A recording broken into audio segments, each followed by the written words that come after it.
Pak Wiranto, kalau kemudian banyak analisa sekarang berarti walaupun di tahun 2004, di tahun 2009 sudah banyak bintang-bintang yang berlaga, tapi puncaknya itu 2014, betul-betul perang bintang. Karena kalau walaupun masih malu-malu nih yang di sebelah kanan saya Pak, tapi kemungkinan maulah jadi calon presiden. Kemudian Pak Wiranto sudah jelas-jelas, kita ingat lagi nama Pak Prabowo Subianto. Kemudian ada yang menganalisa Joko Suyanto, ada yang menganalisa Pramono Edi dan sebagainya. Perang bintang Mahabharata di 2014, Pak Wiranto. Seperti apa tanggapan Anda? Sebenarnya tidak ada perang di situ ya. Tidak ada perang, karena kalau kompetisi itu di antara kita sudah biasa. Pada saat kita masih di dunia militer dulu, itu setiap penugasan kita dalam karier kita tidak pernah terlepas dari kompetisi di antara kita untuk mendapatkan posisi terbaik, terhormat, untuk naik tingkat, naik pangkat, itu kan kompetisi. Pangap cuma satu, Kasat cuma satu, Panglima Kostrat cuma satu. Itu semuanya kan melalui suatu kompetisi, dan kami sudah biasa melaksanakan itu dengan cara-cara yang jujur, terukur, ya, dan dapat dipertanggungjawabkan. Nah, kami dari militer paling tidak punya pengalaman, paling tidak punya skill memimpin, dan punya perilaku yang ya dengan tanda kutip lah yang diakui, karena sudah jadi jenderal, tentunya perilakunya di militer baik-baik aja gitu kan. Pak Tarto, kalau tadi yang disebutkan Pak Wiranto seperti itu, ada kelebihan-kelebihan kalau dari kacamata Anda, latar belakang militer yang Anda miliki dan juga yang Pak Wiranto atau yang katakan yang lain miliki, jika diaplikasikan dalam kepentingan politik, dalam kepemimpinan politik, katakanlah presiden begitu, apa sih yang akan menonjol? Seperti apa latar belakang militer itu akan membentuk dan kemudian akan berguna jika nanti menduduki posisi presiden? Barangkali begini ya, Natswa. Jadi sejak kita pertama kali lulus dari akademi menjadi Letnan 2, yang kita urus itu bukan sekedar satu peleton 30 orang lebih, begitu. Tapi yang kita urus itu 30 orang plus keluarganya. Apa yang menjadi masalah bagi prajurit kita, itu bukan sekedar menjadi masalah mereka, tapi juga menjadi masalah kami, komandannya, begitu. Itu dari sejak kita menginjakkan kaki di dunia militer dan mulai hidup sebagai manusia yang akan ikut di dalam membangun bangsa ini. Terlatih dari sejak Letnan 2, sehingga kita mengakhiri purna sebagai militer yang penuh dengan tantangan dan harus menjadi pemimpin dari mulai saat kita memimpin 30 orang sampai kita memimpin menjadi sekian ratus ribu orang. Itu pengalaman yang barangkali berguna, bahwa saya tidak mengatakan bahwa kita lebih unggul dari sipil. Sipil juga barangkali pernah punya pengalaman yang lain, tetapi sekian puluh tahun mungkin itu akan menjadi manfaat yang luar biasa bagi kami untuk kemudian memimpin bangsa ini. Kira-kira seperti itu, Natswa. Saya tadi agak begitu mengenai malu-malu. Saya tidak malu-malu, Natswa. Tetapi bahwa itu kan datangnya harus dari partai. Saya kan tidak bisa mengklaim diri saya mengatakan, saya calon presiden. Tapi ambisi itu ada ya Pak Tarto? Tapi kalau partai itu keinginan itu ada, keinginan itu ada, ingin menjadi presiden? Ya kita lihatlah nanti partai. Nggak, berarti malu-malu Pak Tarto? Bukan, karena itu akhirnya saya mengatakan 1000 kali pun saya ingin, kalau partai mengatakan no, bukan Anda yang menjadi wakil dari kami untuk jadi itu, kan juga tidak bisa mengatakan seperti itu. Pak Wiranto, Anda kalau Anda harus memilih dan memilah, saingan terberat itu akan lahir dari sesama purnawirawan atau yang sipil? Saya tidak terlalu tertarik ya untuk mendikotomikan sipil militer, tua muda, Jawa luar Jawa dan sebagainya. Tapi fakta politiknya kan itu seperti kondisi itu, objektif Pak. Seperti itu. Tapi kami sendiri tidak mencoba untuk mendikotomikan itu. Mengapa? Sebenarnya saya berpikir bahwa negeri ini butuh pemimpin yang baik. Negeri ini butuh pemimpin yang berkualitas. Negeri ini perlu pemimpin yang betul-betul memiliki kompetensi yang sesuai dengan job seorang presiden. Sebab tanpa itu, negeri ini untung-untungan ke depan. Dan kita sudah ya cukup lama kita kehilangan waktu untuk bisa berkompetisi dengan negara lain. Nah, soal nanti kemudian sipil, militer, tua, muda, terserah ya bagaimana sistem seleksi ini dapat dilakukan dengan baik.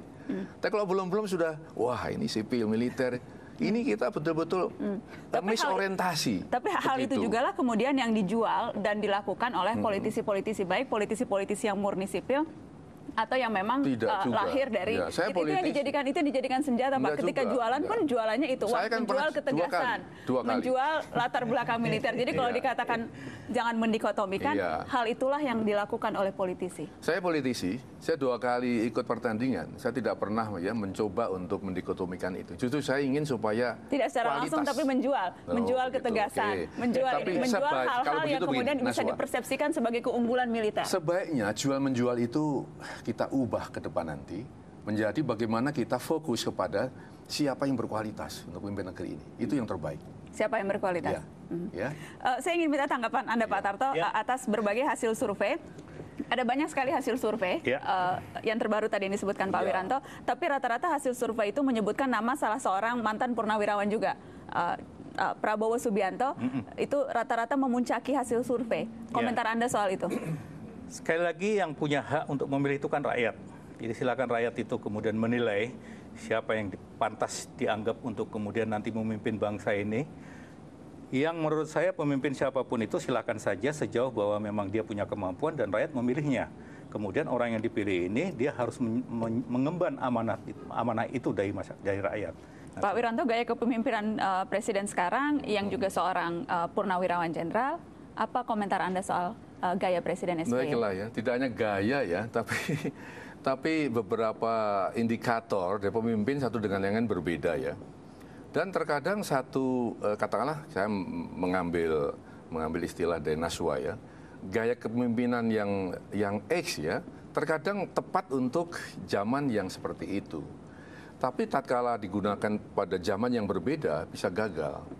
Nah, apapun Pak SBY sudah pilihan rakyat ya. 2 periode belum memimpin negeri ini dengan gaya seperti beliau dan sudah ada hasil seperti ini. Nah, ke depan yang dibutuhkan memang bukan gaya yang sama dengan yang 2 periode ini. Gaya yang lebih mampu memacu ya akselerasi dari pembangunan nasional.